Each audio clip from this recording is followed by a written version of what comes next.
So our today's topic is female reproductive system. Similarly जैसे हमने male reproductive system को देखा था उसी तरीके से फीमेल रिप्रोडक्टिव सिस्टम भी जो है वो हमारे पास मौजूद होता है। और इसके बारे में हमने क्या क्या पढ़ना है। It consist of external genitalia जिसको हम वल्वा बोलते हैं। इसके बाद इंटरनल रिप्रोडक्टिव ऑर्गन्स हमारे पास आ जाते हैं, कुछ एसेसरी ग्लैंड्स हैं और एक मेमोरी ग्लैंड्स होते हैं। इनका फंक्शन क्या होता है या एज अ होल हम अगर रिप्रोडक्टिव सिस्टम का फंक्शन देखें तो प्रोडक्शन ऑफ ओवा यानी कि एग को प्रोड्यूस करना, secretion of female sex hormones जो फीमेल्स के सेक्सुअल हार्मोन्स होते हैं जैसे एस्ट्रोजन और प्रोजेस्टेरोन वो रिलीज़ करवाना, fertilisation and support of pregnancy के जो है वो फर्टिलाइजेशन होना करवाना। फर्टिलाइजेशन में क्या होगा, जो स्पर्म है और एग है वो दोनों मिलेंगे और उसके रिज़ल्ट में क्या प्रोड्यूस होगा, ज़ाइगोट प्रोड्यूस होगा। एंड सपोर्ट ऑफ प्रेगनेंसी, और अगर प्रेगनेंसी हो जाए तो उसको सपोर्ट करना। चाइल्ड बर्थ एंड लैक्टेशन मतलब बच्चे को पैदा करना, और लैक्टेशन उसको जो उसकी नीड है बेसिकली जैसे मिल्क है तो वो उसको प्रोवाइड करना। ये कुछ फंक्शंस हैं ऑफ फीमेल रिप्रोडक्टिव सिस्टम। ठीक है, नेक्स्ट हमारे पास क्या आता है, एक्सटर्नल जेनेटिलिया। एक्सटर्नल जेनेटिलिया के अंदर मॉन्स प्यूबिस आ जाता है, लेबिया मेजोरा, लेबिया माइनोरा और क्लिटोरिस। अब हम इसको देखते हैं मॉन्स प्यूबिस को। ये फैटी टिश्यू है over pubic bone. Pubic bone अब जब जहाँ पे फ्रंट के ऊपर हिप बोन्स आपस में मीट कर रही होती हैं इस तरह से, इसके ऊपर कुछ फैटी टिश्यू होता है जहाँ पे जो है वो पुबर्टी के बाद जो है वहाँ पे प्यूबिक हेयर्स आना शुरू होते हैं। ठीक है, तो fatty tissue over pubic bone के ऊपर एक फैटी टिश्यू होता है जिसको हम मॉन्स प्यूबिस कहते हैं, और ये साइट है प्यूबिक हेयर्स की आफ्टर पुबर्टी के बाद, यानी कि 18 ईयर्स या जब भी पुबर्टी एक बच्चा गेन करता है तो उसके बाद क्या होता है वहाँ पे प्यूबिक हेयर्स आना शुरू हो जाते हैं। लेबिया मेजोरा है, ये आउटर फोल्ड होता है स्किन का। ठीक है, प्रोटेक्टिंग द इनर स्ट्रक्चर्स, जो अंदरूनी स्ट्रक्चर्स हैं उनको बचाने के लिए एक आउटर फोल्ड होता है स्किन का, इसको हम कहते हैं लेबिया मेजोरा। ठीक है, देन लेबिया माइनोरा होता है, ये इनर थिन फोल्ड है, रिच इन ब्लड सप्लाई, खून की सप्लाई जो है वो इसको ज़्यादा जा रही होती है। लास्टली हमारे पास क्लिटोरिस है, तो ये इरेक्टाइल टिश्यू है। इरेक्टाइल टिश्यू से मुराद कि जब भी इसको स्टिमुलेट किया जाएगा इसका साइज़ जो है वो इंक्रीज़ हो जाता है। एंड हाईली सेंसिटिव, इसमें जो नर्व सप्लाई है वो ज़्यादा होती है जिसकी वजह से यहाँ से सेंसेशंस जो हैं वो ज़्यादा जाते हैं। नेक्स्ट हमारे पास वेस्टिब्यूल है। ये क्या है, एरिया बिटवीन लेबिया माइनोरा के दरमियान में जो एरिया होता है वो हमारे पास वेस्टिब्यूल कहलाता है। Contains opening of urethra and vagina. Vestibule के अंदर जो है वो ओपनिंग होती है किसकी, यूरिथ्रा की जो कि यूरिन वाली नाली है, और वेजाइना जहाँ से मेंस्ट्रुअल फ्लो या मेंस्ट्रुअल ब्लड जो है वो रिलीज़ होता है। देन हमारे पास एक ग्लैंड होता है, इसको हम बोलते हैं बार्थोलिन ग्लैंड, और ये क्या करता है, ये म्यूकस को सेक्रीट करता है ताकि लुब्रिकेट रहे। ठीक है, और ड्यूरिंग फ्रिक्शन जो है वो कोई इंजरी ना हो। इसके बाद हमने देखना है इंटरनल रिप्रोडक्टिव ऑर्गन्स को। सबसे पहला जो इंटरनल रिप्रोडक्टिव ऑर्गन है वो है वेजाइना। ये क्या है, ये फाइब्रोमस्कुलर ट्यूब है, फाइबर्स और मसल्स से मिलके बनी हुई एक ट्यूब है। 7 to 9 सेंटीमीटर इन लेंथ, यानी कि अराउंड 9 सेंटीमीटर इसकी लेंथ होती है। Extending from cervix to exterior. ठीक है, सर्विक्स से शुरू होती है और कहाँ पे आके एंड होती है, एक्सटर्नल वर्ल्ड के अंदर या फिर एक्सटीरियर के अंदर या फिर वेस्टिब्यूल के अंदर।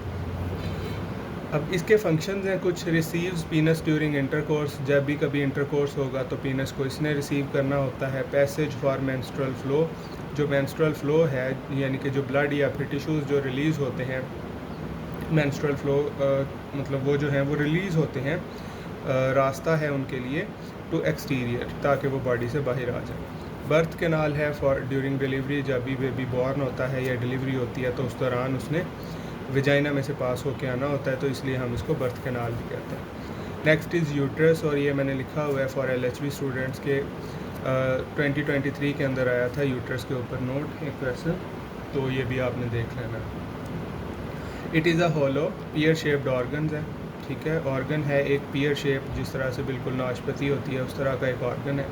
हॉलो से मुराद अंदरूनी तौर पे ये खाली होता है। अब इसके कुछ पार्ट्स हैं, फॉर एग्ज़ाम्पल कि ये मैं एक स्ट्रक्चर बना देता हूँ यूट्रस का, तो ये वाली इसकी नैरो एंडिंग है। ये जो अपर पार्ट है ना, इसको हम बोलते हैं फंडस, ठीक है। ये वाला सारा का सारा एरिया जो होगा ये होगा बॉडी, और लास्टली ये जो नैरो पार्ट होता है जो ड्यूरिंग प्रेगनेंसी क्लोज हो जाता है, इसको हम सर्विक्स कहते हैं। तो ये 3 हिस्से हैं इसके, फंडस, बॉडी और सर्विक्स। इसी तरह इसकी 3 लेयर्स हैं। जो सबसे आउटर है वो है पेरीमेट्रियम, जो उसके अंदर है, यानी पेरीमेट्रियम के साथ ही मतलब बिल्कुल दोनों आपस में मिली हुई हैं। तो बाहर वाली पेरीमेट्रियम है और दरमियान वाली मायोमेट्रियम है और उससे अंदर वाली एंडोमेट्रियम है। अब इसका फंक्शन क्या है? यूट्रस का साइट ऑफ इम्प्लांटेशन है। जब भी जाइगोट इम्प्लांट होगा फिजियोलॉजिकली, तो वो कहाँ पे इम्प्लांट होगा?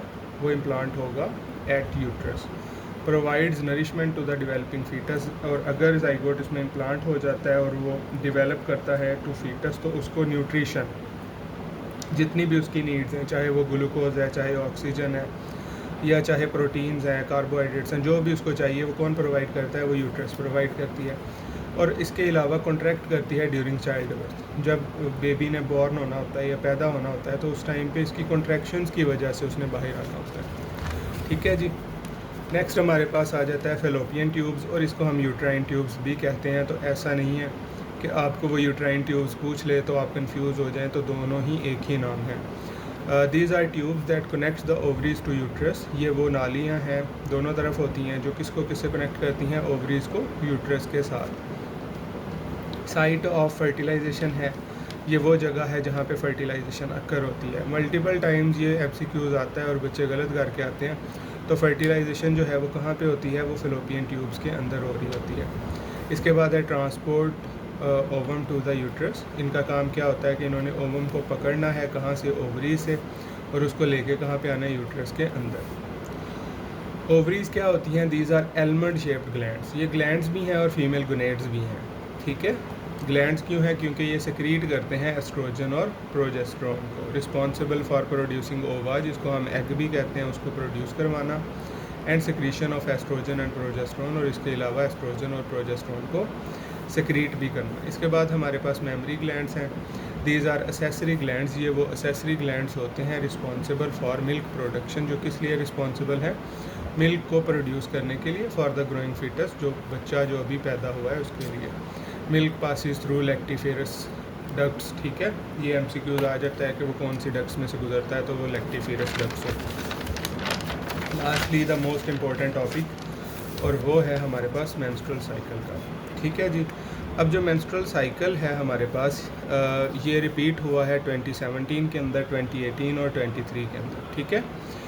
सो द मेंस्ट्रुअल साइकिल जो है हमारे पास, it is the monthly series of changes in female reproductive system that prepares body for a potential pregnancy. ठीक है जी। तो मेंस्ट्रुअल साइकिल जो होता है ये मंथली सीरीज़ है किसकी? चेंजेस की। कहाँ पे होती हैं? फीमेल रिप्रोडक्टिव सिस्टम के अंदर, that prepares body for a potential pregnancy. क्यों हो रही हैं ये चेंजेस? ताकि हमारी जो बॉडी है या फीमेल की बॉडी है वो तैयार हो किस चीज़ के लिए? प्रेगनेंसी के लिए। इसकी जो एवरेज लेंथ है वो 28 दिन होती है, लेकिन it can very from 21 to 35 days. Okay. अब इसकी जो फेजेस हैं, सबसे पहला फ़ेज़ होता है मेंस्ट्रुअल फेज़, जो डे 1 से लेके डे 5 तक लास्ट कर सकता है। इसमें क्या होता है? शेडिंग ऑफ एंडोमेट्रियम, जो सबसे अंदरूनी लेयर है यूट्रस की, वो शेड हो जाती है, वो उतर जाती है। ठीक है। Blood and tissues leaves through vagina. जो खून होता है या फिर जो टिश्यूज़ होते हैं वो कहाँ से निकल जाते हैं? Through vagina. और ये क्यों अक्कर हो रही होती है? Due to drop in estrogen and progesterone level. ठीक है। बिकॉज ऑफ कि एस्ट्रोजन और प्रोजेस्टेरोन का लेवल जो है वो ड्रॉप कर गया, तो एंडोमेट्रियम जो है वो सारी की सारी शेड हो जाती है और वो लीव कर जाती है थ्रू वेजाइना। फोलिकुलर फेज़ के अंदर क्या होता है? जो FSH है, ये हमने पढ़ा था लास्ट टाइम भी, फोलिकल स्टिमुलेटिंग हार्मोन, जो रिलीज़ होता है फ्रॉम पिट्यूटरी, वो आके ओवरीज़ के अंदर एक्ट करता है और वहाँ पे क्या करता है? ग्रोथ करवाता है ओवेरियन फोलिकल्स की। यानी ओवरीज़ के अंदर जो छोटी छोटी फोलिकल्स हैं, यानी ये अगर फॉर एग्जांपल ओवरीज़ है तो इसके अंदर मल्टीपल फोलिकल्स हैं, मिलियंस ऑफ फोलिकल्स। तो इनमें से कुछ की 4-5 की वो ग्रोथ करवाना शुरू कर देता है, और जब 4-5 की ग्रोथ होती है तो उनमें से एक, one of them becomes dominant. उनमें से कोई एक जो है वो डोमिनेंट हो जाती है, और एंडोमेट्रियम स्टार्ट्स रीबिल्डिंग। इसके अलावा मतलब ये तो ओवरीज़ के अंदर चेंजेस थी फोलिकुलर फेज़ के अंदर। इसके अलावा यूट्रस में क्या होता है? जो एंडोमेट्रियम है स्टार्ट्स रीबिल्डिंग। एंडोमेट्रियम दोबारा से खुद को बिल्ड करना शुरू कर देती है, और एस्ट्रोजन जो है वो राइज़ करना शुरू हो जाता है। ओके। नेक्स्ट जो है वो हमारे पास ओव्यूलेशन है, ये होता है अराउंड डे 14, यानी कि 14वें दिन के आसपास जो है वो हमारे पास क्या हो रहा होता है, ओव्यूलेशन हो रही होती है। मेच्योर ओवा is release from the ovary, जो मेच्योर ओवा है वो रिलीज़ होता है कहाँ से, ओवरी से, due to sudden surge in LH। Luteinizing hormone जो है, LH का क्या नेम है, ल्यूटिनाइजिंग हार्मोन, ठीक है जी। तो जब भी इसकी सर्ज होती है, LH बढ़ता है आपकी बॉडी के अंदर, तो उससे क्या होता है कि जो मेच्योर ओवा होता है, जो इनमें से इन फॉलिकल्स में से एक जो डोमिनेंट ओवा था वो रिलीज़ हो जाता है और उसको हम ओव्यूलेशन कहते हैं। तो अगर ओव्यूलेशन की डेफिनेशन आ जाए, so it is the release of mature ओवा फ्रॉम द ओवरीज। नेक्स्ट हमारे पास आ जाती है ल्यूटियल फेज़। तो इसमें क्या होता है, रप्चर्ड फॉलिकल जो होती है बिकम्स कार्पस ल्यूटियम, ठीक है। वो जो फॉलिकल रप्चर होकर बाहर आई थी वो क्या बन जाएगी, कार्पस ल्यूटियम बन जाएगी। प्रोजेस्टेरोन इंक्रीजेज, जो प्रोजेस्टेरोन होगा वो इंक्रीज़ हो जाएगा एंड मेंटेन यूट्राइन लाइनिंग, और जो यूट्रस की लाइनिंग है उसको मेंटेन रखेगा। अब यहाँ पे दो इसके फेट हो सकते हैं, या तो ये कि फर्टिलाइजेशन हो जाएगी या फिर नहीं होगी। अगर तो फर्टिलाइजेशन हो जाती है तो हार्मोन्स रिमेन्स हाई, जो हार्मोन्स हैं प्रोजेस्टेरोन और एस्ट्रोजन वो हाई रहेंगे, और उससे क्या होगा कि जो लाइनिंग है वो मेंटेन रहेगी थ्रू आउट द प्रेगनेंसी, ठीक है। और अगर नहीं होती तो जो कार्पस ल्यूटियम होता है वो डिजेनरेट कर जाता है, वो ख़त्म हो जाता है, हार्मोन्स ड्रॉप करते हैं, एस्ट्रोजन और प्रोजेस्टेरोन जो है वो ड्रॉप करते हैं, और साइकिल जो है वो दोबारा से अगेन स्टार्ट हो जाता है। So this was your most important topic, और जिसको हम मेंस्ट्रुअल साइकिल कहते हैं, इसको अच्छे तरीके से आप लोगों ने तैयार करना है, ठीक है। मल्टीपल टाइम्स ये आपके पास पेपर्स में रिपीट हो चुका है। तो इसकी फेजेस और ये होता क्या है, इस चीज़ को आप लोगों ने अच्छे तरीके से जो है वो कवर अप कर लेना है।